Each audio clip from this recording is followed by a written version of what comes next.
Ya, jadi materi ini kalau teman-teman sudah pernah mengikuti sebelumnya, saya sudah pernah sampaikan, tapi saya sampaikan ini lagi karena ini merupakan bagian yang kedua. Kalau yang pertemuan yang lalu, diskusi yang lalu kita bicara soal fondasi membangun argumen. Di saat ini kita bicara khusus untuk bagaimana membangun kerangkanya gitu kan kira-kira.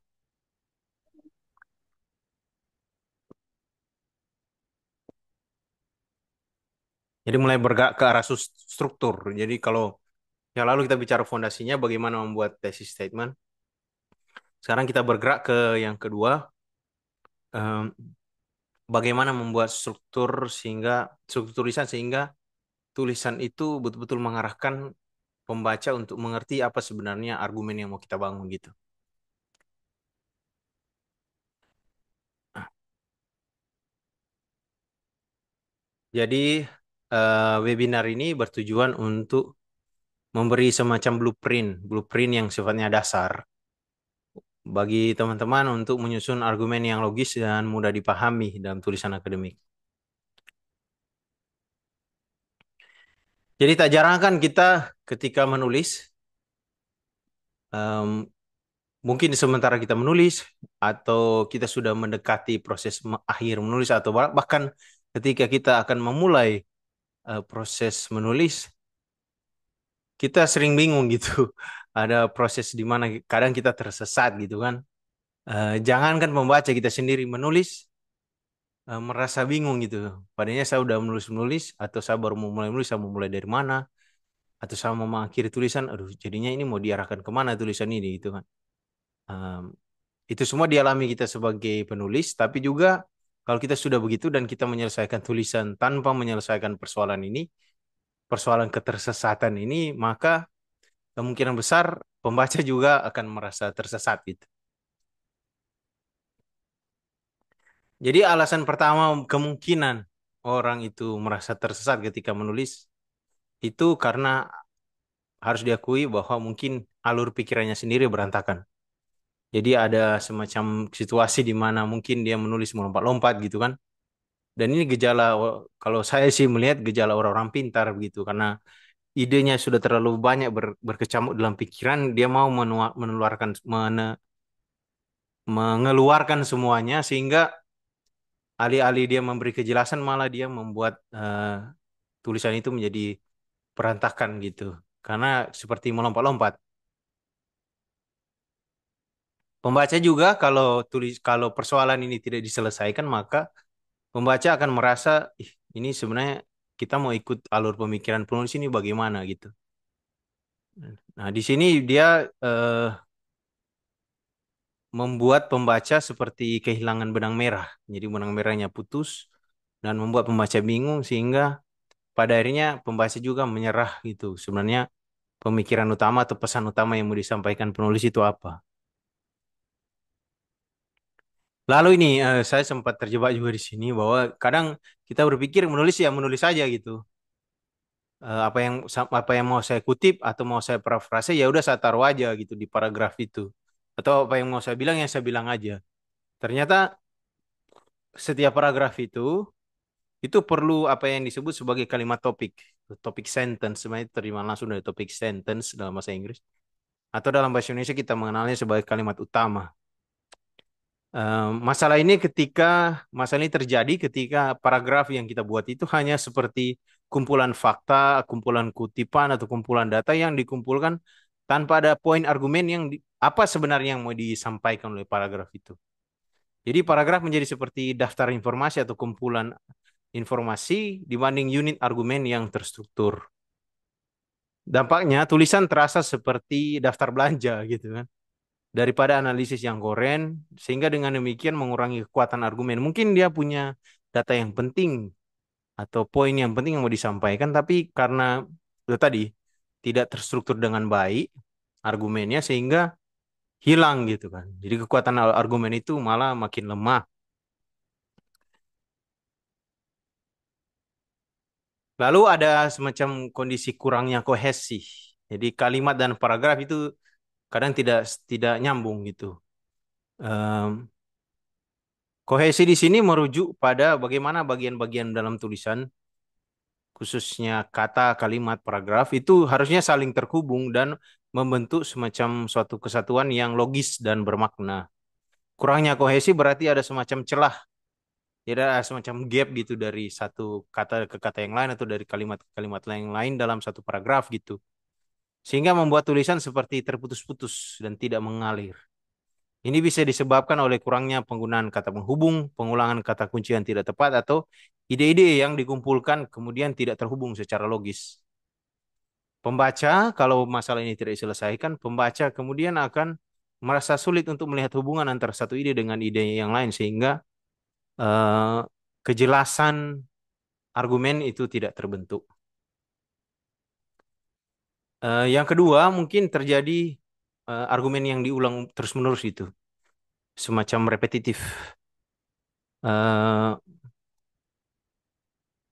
Poin yang sama diulang terus-menerus, sehingga jadi kadang orang karena tulisannya tidak terstruktur dengan baik, argumennya tidak terstruktur dengan baik, tanpa sadar dia menulis dari awal sampai akhir sebenarnya mengulang satu poin yang sama gitu dalam bahasa yang berbeda.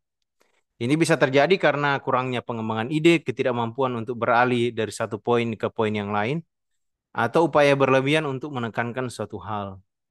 Dampaknya, kalau masalah ini tidak diselesaikan, tulisan kemudian menjadi bertele-tele, membosankan, dan menunjukkan kurangnya kedalaman analisis.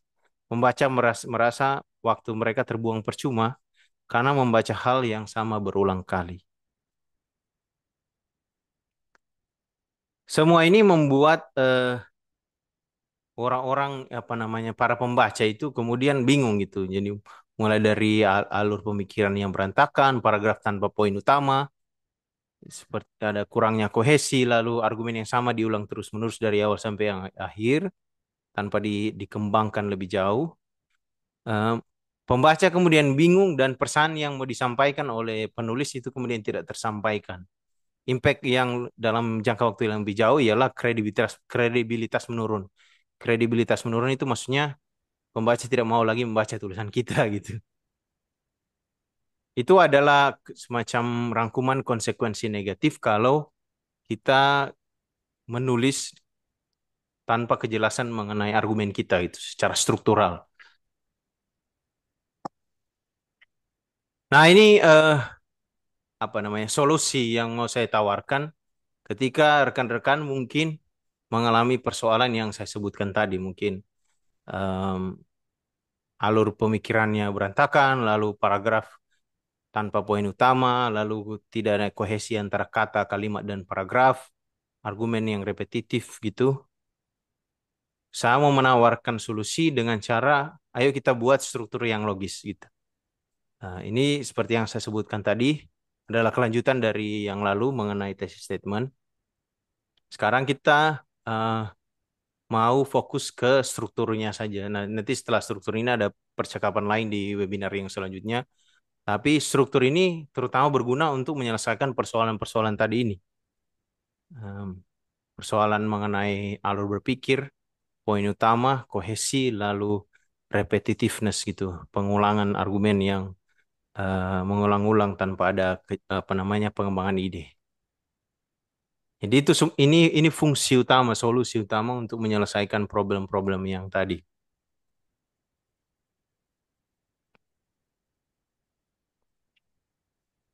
Jadi struktur yang logis itu, kalau kita menulis dengan struktur yang logis itu, fungsinya ialah kita memberi semacam dasar dasar struktural yang logis gitu. Kita memberi struktur, dan struktur itu berfungsi seperti peta jalan gitu ya, akan memberi petunjuk-petunjuk bagi pembaca sehingga pembaca bisa mengerti sebenarnya kita mau jalan dari A sampai B misalnya gitu. Dengan argumentasi yang dibangun secara logis. Jadi ketika tulisan memiliki alur yang jelas, pembaca dapat dengan mudah mengikuti setiap langkah argumen yang mau kita bangun, mulai dari premis hingga kesimpulan. Tidak ada lompatan ide yang membingungkan atau bagian yang terasa seperti tidak terhubung. Ini menciptakan pengalaman membaca yang lancar dan intuitif. Intuitif itu maksudnya em, pembaca itu tidak perlu berusaha keras itu untuk memahami tulisan kita. Dia bisa langsung feelingnya langsung berjalan baik itu. Pembaca dapat fokus dengan demikian pada konten dan substansi argumen, bukan pada upaya untuk memahami bagaimana ide-ide tersebut itu saling berkaitan. Meningkatkan, jadi kemudian kalau struktur yang logis itu kemudian memberi dampak pada meningkatnya sisi persuasif dari penulis itu. Jadi argumen yang runut, yang runtut, yang mudah dipahami itu kemudian lebih mudah untuk diterima dan lebih meyakinkan pembaca gitu. Ketika pembaca dalam hal ini dapat melihat dengan jelas bagaimana suatu poin mengarah ke poin berikutnya dan bagaimana sebuah bukti itu mendukung klaim utama, mereka akan lebih cenderung untuk menerima validitas argumen tersebut. Logika yang rapi membangun kepercayaan. Itu penting sekali saya ulang ya. Logika yang rapi membangun kepercayaan. Pesan Anda yang memiliki kekuatan yang lebih besar itu kemudian didukung dengan struktur yang logis itu akan dengan mudah mengubah pandangan dan meyakinkan audiens. Fungsi yang lain dari struktur yang logis ialah yang pasti menghindari kebingungan. Jadi pesan bisa dengan mudah tercapai dan ini menyelesaikan masalah apa yang disebut tadi di awal mengenai persoalan alur pikiran yang berantakan gitu.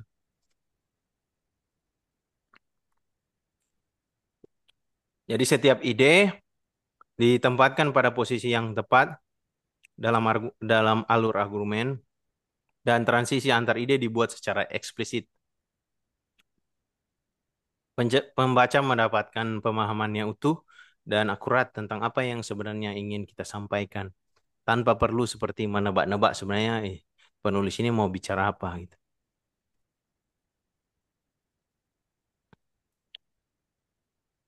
Yang keempat, sisi apa namanya dampak positif dari struktur yang logis dalam menulis itu ialah yang pasti kita meningkatkan kredibilitas. Jadi kalau eh, kita membangun argumen tersesat gitu di slide sebelumnya saya jelaskan, itu kemudian menurunkan kredibilitas bahwa tulisan kita tidak akan dibaca lagi, lalu orang tidak percaya lagi dengan tulisan kita. Kalau sekarang kita mempunyai struktur yang logis, itu kemudian kredibilitas kita naik. Orang makin senang membaca tulisan kita dan em, bagi orang-orang yang hobi membaca atau terbiasa membaca, kita akan tahu dengan jelas mana tuh penulis yang baik, mana penulis yang tidak baik gitu. Dalam arti mana penulis yang kendati pun dia bicara hal yang berat gitu, tapi kita mampu mengikuti apa yang mau disampaikan. Kalau saya punya penulis andalan gitu dan sering ketika saya lagi bosan tidak tahu mau ngapain, saya baca tulisan dia. Dia menulis berat sekali topik-topiknya seperti eh, apa namanya tentang pemikiran-pemikiran Yunani kuno, filsafat-filsafat postmodern gitu berat sekali. Tapi karena dia yang tulis gitu, saya baca tuh kayak menikmati gitu. Dan saya akhirnya tanpa sadar kalau ketemu jalan ke toko buku lalu melihat buku beliau itu, otomatis saya langsung beli karena karena saya yakin pasti saya akan menikmati gitu loh. Itu jadi dengan demikian kalau kita bisa menulis dengan struktur yang logis, kepercayaan orang untuk membaca tulisan kita itu naik gitu. Jadi reputasi kita sebagai penulis, sebagai seorang ahli atau sebagai seorang pemikir yang cermat itu meningkat. Dan kalau orang-orang yang bekerja dalam konteks akademik itu sesuatu yang krusial sekali gitu.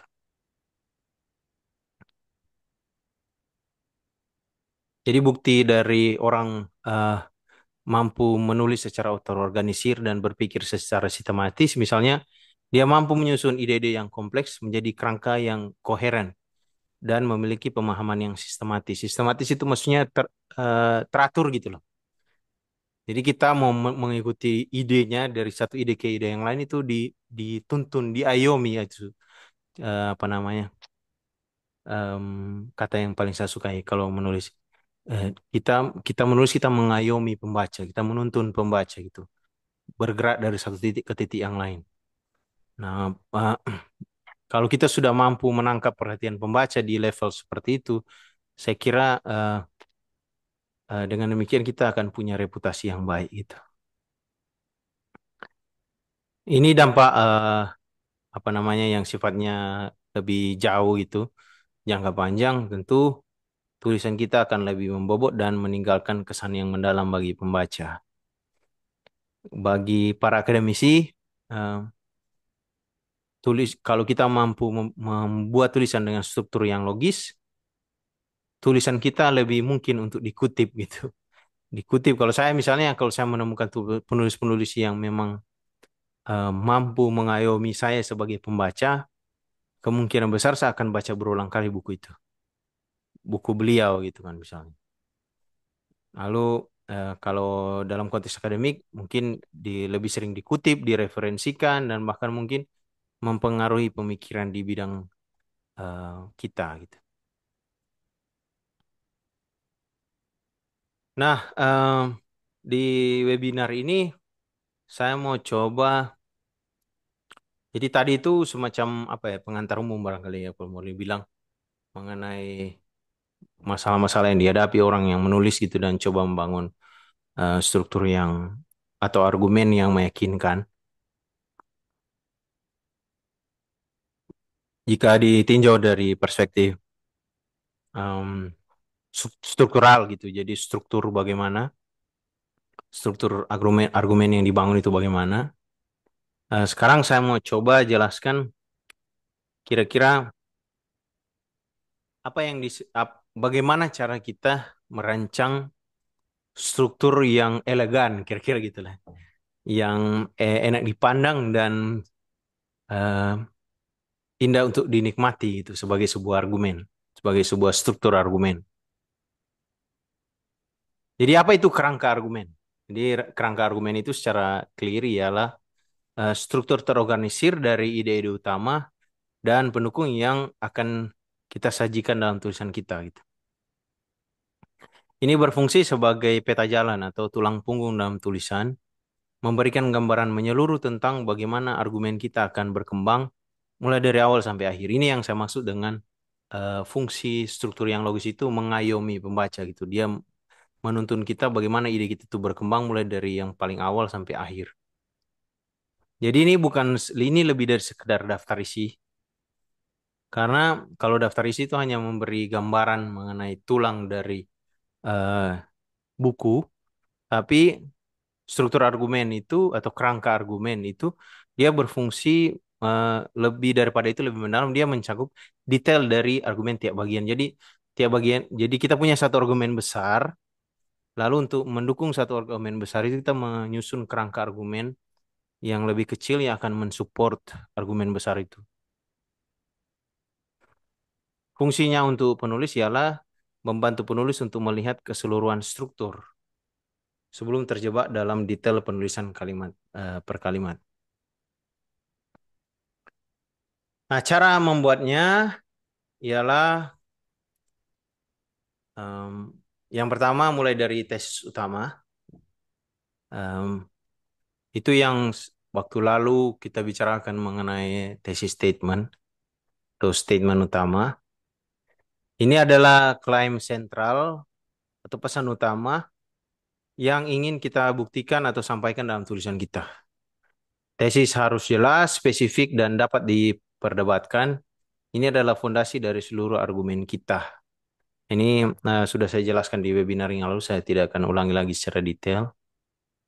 Lalu identifikasi poin-poin pendukung utama. Jadi dari satu poin utama, tesis utama itu ada poin-poin pendukung gitu yang hadir untuk mensupport tesis utama itu. Jadi di bawah setiap poin pendukung itu perlu ada bukti atau data yang digunakan untuk mensupport poin-poin itu. Lalu tiap bagian perlu ada transisi. Tiap agar supaya ada penyambung gitu. Jadi poin-poin utama berserta para buktinya itu kemudian terlihat nyambung, bukan tulisan yang melompat-lompat. Nyambung dalam arti semua itu mengarah pada satu hal, yaitu tesis utama. Sertakan kesimpulan yang kemudian menguatkan tesis utama tadi. Nah, kira-kira bagaimana kita membangun struktur ini? Struktur ini bisa dibuat secara makro. Jadi dalam arti kalau satu artikel itu strukturnya jelas dari awal sampai akhir mengikuti susunan ini. Mulai dari tesis utama, poin-poin pendukung utama, lalu bukti-bukti atau data yang mendukung poin-poin pendukung itu, lalu transisi, kemudian kesimpulan. Tapi sekarang saya mau fokus ke salah satu bagian inti yang seringkali diremehkan oleh banyak penulis gitu. Kecuali para penulis yang memang sudah ahli ya. Artinya saya sudah menemukan em, dan mungkin orang sudah melihat juga bahwa ada orang-orang yang kita sekarang ini masih melihat semua ini secara bagian per bagian, tapi ada orang yang mengalir begitu aja seperti air gitu menulis semua ini gitu. Itu artinya bahwa mereka sudah mencapai titik di mana apa yang perlu kita perjuangkan untuk pelajari mereka sudah mengalir begitu aja gitu. Bang kita melihatnya seperti gampang banget bikinnya, tapi ternyata ketika kita mau coba bikin sama seperti mereka repot sekali gitu. Rupanya mereka udah di level yang berbeda lah. Nah, orang-orang itu kita lupakan dulu. Sekarang kita masuk ke eh, artinya orang-orang itu sudah ahli lah. Kita mau melihat bagaimana satu bagian yang seringkali dilupakan oleh orang, diterima begitu aja, padahal bagian dalam tulisan itu sangat-sangat penting dan sangat mendukung tulisan akademik kita, khususnya bagaimana dia membangun struktur yang sangat mendukung supaya argumen kita itu meyakinkan dan mudah diterima oleh pembaca. Apa itu? Eh, ini ada beberapa contoh, tapi saya mau langsung loncat ke eh, ini poin-poin utama tadi. Ini yang mau saya bilang.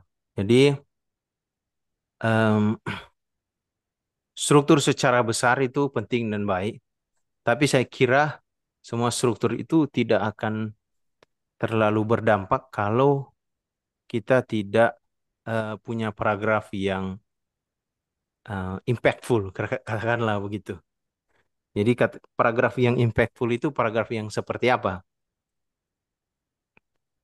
Em, dan ini teman-teman bisa pakai struktur ini. Kalau di kelas penggunaan AI, kita langsung pakai struktur ini untuk sebagai bagian dari prompt. Tapi untuk teman-teman yang mungkin menulis secara manual bisa memakai ini sebagai panduan struktur gitu. Jadi paragraf query itu paragraf yang memiliki satu ide utama, kemudian semua kalimatnya itu terkait dan mendukung satu ide utama itu.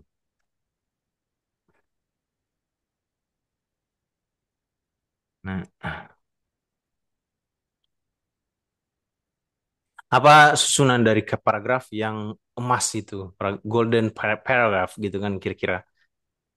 Ya dia tersusun dari satu kalimat topik atau kalau dalam bahasa Indonesia, dalam pelajaran bahasa Indonesia kita lebih mengenal itu sebagai kalimat utama. Jadi kalimat pertama yang menyatakan ide utama paragraf. Nah, ini agak berbeda dengan eh, kalau kita belajar di apa ya? Di kalau saya ingat dulu saya belajar bahasa Indonesia di mata pelajaran mengenai ya, ilmu mengarang katakanlah begitu. Kadang kalimat topik itu diberi kebebasan untuk ditulis di pertengahan, bukan hanya di awal ya. Bukan hanya di awal tapi juga di pertengahan dan bahkan di akhir paragraf.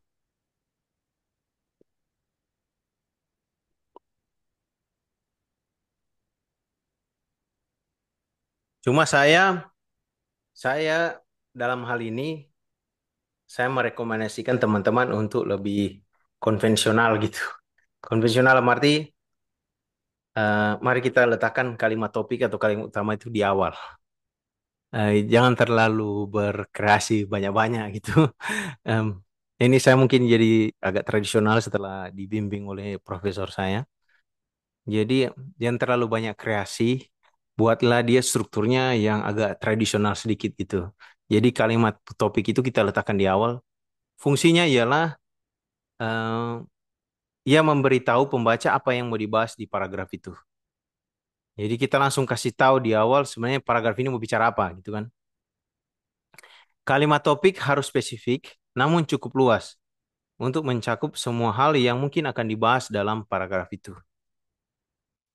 Setelah kalimat topik, kita struktur yang kedua atau bagian yang kedua dari paragraf yang kohesif dan fokus itu ialah pengembangan atau bukti atau kadang orang bilang analisis gitu kan. Em, jadi setelah kita menyampaikan di kalimat yang pertama kita mau bicara apa, di kalimat selanjutnya kita langsung bicara mengenai kalimat-kalimat apa atau penjelasan apa yang diperlukan sehingga kalimat utama itu menjadi lebih jelas gitu. Jadi di situ kita bisa memberikan detail, penjelasan, bukti, data, contoh atau bahkan ilustrasi. Ini adalah daging dari paragraf yang mendukung dan memperjelas kalimat topik. Bagian yang ketiga ialah analisis atau penalaran. Ini adalah komponen krusial yang seringkali terlewatkan. Penulis tidak hanya menyajikan bukti, tapi juga menjelaskan mengapa bukti itu relevan dan bagaimana bukti itu mendukung kalimat topik. Ini adalah tempat penulis menunjukkan pemikiran kritis dan penalaran mereka. Setelah analisis penalaran, kita masuk ke bagian yang terakhir, yaitu kalimat transisi. Itu fungsinya untuk menghubungkan ke paragraf berikutnya. Tidak semua paragraf itu punya kalimat transisi atau perlu memiliki kalimat transisi karena kalimat ini mungkin eh, apa ya, kadang cocok, kadang tidak gitu di paragraf-paragraf yang tertentu. Nah, ini contoh paragraf yang buruk, yaitu paragraf yang tidak kohesif dan tidak fokus. Kita lihat ya mungkin contohnya. Saya bacakan untuk kita. Media sosial itu banyak dampaknya. Banyak mahasiswa jadi sering cemas dan depresi karena lihat-lihat postingan orang lain. Mereka jadi membandingkan diri terus. Lalu mereka juga sering terganggu notifikasi pas belajar. Jadi nilai bisa turun. Ada juga yang jarang ketemu teman langsung, padahal dulu sering. Mereka lebih suka chat di HP. Jadi media sosial itu memang punya banyak efek. Nah, kita coba analisis paragraf yang buruk itu. Yang pertama, dia tidak fokus. Paragraf ini cenderung melompat-lompat. Jadi, kadang dia bicara kesehatan mental, dia bicara persoalan akademik, dan interaksi sosial tanpa ada semacam satu ide utama yang dijelaskan di awal gitu. Lalu yang kedua, paragraf ini kurang kohesif. Tidak jelas misalnya kalimat-kalimat atau ide-ide yang memiliki transisi gitu. Lalu jadi itu semua tidak terlalu berfungsi dengan baik di paragraf ini sehingga membuat alur berpikir penulisnya tidak terlalu jelas sebenarnya mau bicara apa. Lalu yang ketiga, dia seperti mengulang-ulang argumen. Jadi kalimat terakhir itu, jadi media sosial itu memang punya banyak efek. Nah, itu ide yang sebenarnya sudah disebutkan di awal, hanya diulang kembali di bagian akhir tanpa ada semacam eh, penambahan terhadap kedalaman gitu. Yang terakhir tidak ada kalimat topik yang jelas. Pembaca tidak langsung tahu sebenarnya paragraf ini mau bicara apa gitu.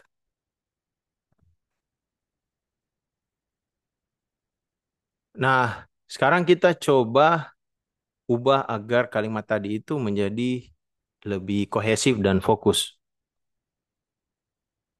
Kita beri pertama kalimat topiknya apa. Jadi topiknya tentang apa kan gitu. Lalu kita beri kalimat topik. Misalnya kalimat topiknya penggunaan media sosial yang berlebihan seringkali berkorelasi dengan peningkatan masalah kesehatan mental di kalangan mahasiswa. Pengembangan atau buktinya apa? Sebuah studi terbaru dari Universitas X menunjukkan bahwa 60% mahasiswa melaporkan peningkatan tingkat kecemasan dan depresi setelah menghabiskan lebih dari 3 jam sehari di platform media sosial. Data dari Pusat Konseling Kampus juga mencatat lonjakan kasus mahasiswa yang mencari bantuan terkait isu perbandingan diri atau FOMO, Fear of Missing Out, yang dipicu oleh konten online. Itu pengembangan atau bukti dari kalimat topik. Lalu ada penjelasan atau analisis atau penalarannya. Fenomena ini terjadi karena media sosial cenderung menampilkan sorotan hidup orang lain yang telah difilter dan disempurnakan, menciptakan standar yang tidak realistis. Akibatnya mahasiswa seringkali terjebak dalam siklus perbandingan sosial yang tidak sehat, yang memicu perasaan tidak cukup, rendah diri, dan tekanan untuk selalu tampil sempurna, secara signifikan berkontribusi pada masalah kesehatan mental mereka. Lalu ada semacam kalimat transisi. Selain dampak pada kesehatan mental, pola penggunaan media sosial juga mempengaruhi produktivitas akademik mahasiswa. Nah, penjelasan mengenai tiap komponen ini, jadi kalau di kalimat topik itu, kalimat pertama ini jadi sangat efektif. Kenapa? Karena dengan jelas menyatakan apa yang menjadi ide utama dari paragraf itu. Fokusnya pada hubungan antara penggunaan media sosial dan kesehatan mental mahasiswa. Pembaca langsung tahu apa yang akan dibahas di dalam paragraf ini. Lalu di bagian pengembangan atau bukti, bagian ini memberikan detail, data, dan bukti konkret yang kemudian mendukung kalimat topik. Ini bukan hanya opini, melainkan didukung oleh informasi spesifik, yaitu studi dan data konseling. Lalu untuk bagian analisis atau penalaran, bagian di mana kita menjelaskan mengapa dan bagaimana bukti yang disampaikan di bagian itu mendukung kalimat topik. Gitu. Jadi kita menafsirkan data dan menghubungkannya kembali ke argumen utama paragraf. Ini menunjukkan pemikiran kritis kita, bukan hanya sekedar kita mengumpulkan fakta atau data tertentu, tapi kita menjelaskan apa signifikansi dari data itu untuk menjelaskan kalimat topik. Lalu kalimat transisi yang sifatnya opsional ini, kalimat ini yang bisa menjadi kalimat terakhir paragraf ini atau mungkin kalimat pertama di paragraf berikutnya, secara mulus menghubungkan ide dari paragraf ini, persoalan kesehatan mental, ke ide yang mungkin akan dibahas di paragraf selanjutnya, yaitu produktivitas akademik, sehingga menjaga alur logis keseluruhan tulisan. Dengan demikian jelaskan kalau kalimat atau paragraf yang efektif itu seperti yang diminta oleh dosen bimbing saya pada saya gitu, ialah kita bicara di satu paragraf itu tentang satu hal. Kalau kita lihat di paragraf yang buruk sebelumnya, dia kumpulkan banyak hal untuk dibicarakan dalam satu paragraf gitu. Dia bicara tentang kesehatan mental, lalu kesehatan mental, persoalan akademik, lalu interaksi sosial gitu. Jadi tiga hal dia bicarakan dalam satu paragraf gitu. Sementara paragraf yang efektif itu paragraf yang fokusnya kemana? Fokus ke kalimat topik, itulah. Sehingga kalau di kalimat transisi atau kalimat penghubung ke dalam paragraf selanjutnya, dia menjelaskan di situ bahwa persoalan produktivitas akademik itu akan dibahas di paragraf selanjutnya, bukan di paragraf ini. Kira-kira begitu. Begitulah teman-teman, saya coba menjelaskan kira-kira apa cara membangun struktur akademik yang impactful gitu. Tapi juga saya menjelaskan bagaimana cara membangun uh, struktur yang impactful itu sampai ke tataran paragraf gitu. Seringkali saya lebih fokus, jadi ketika saya mempersiapkan suatu tulisan, kadang saya tenggelam ke bagaimana saya membangun uh, apa namanya argumen secara utuh gitu, secara makro. Namun dengan seketika saya mempersiapkan ini saya sadar ternyata struktur yang makro itu, jadi tulis struktur argumen yang kita bangun secara utuh tulisan kita itu betul-betul harus didukung oleh paragraf-paragraf yang efektif juga gitu. Jadi walaupun kita punya mungkin ide utama yang jelas, argumen yang jelas, tanpa didukung oleh paragraf-paragraf yang jelas juga, maka itu kemudian akan membuat pembaca jadi bingung gitu. Jadi tujuan dari webinar ini ialah supaya kita mengerti bahwa memang ada cara untuk membangun struktur yang logis di tataran makro secara utuh tulisan kita, tapi jangan lupa bahwa secara mikro juga, secara kecil di tiap paragraf kita perlu membangun struktur yang ideal gitu supaya tujuannya supaya argumen kita itu bisa lebih mudah untuk diterima oleh pembaca dan lebih mudah untuk diikuti oleh pembaca. Kira-kira itu yang bisa saya sampaikan di eh, presentasi kali ini. Terima kasih untuk perhatian teman-teman dikembalikan kepada Hana sebagai moderator. Itu dia materi dari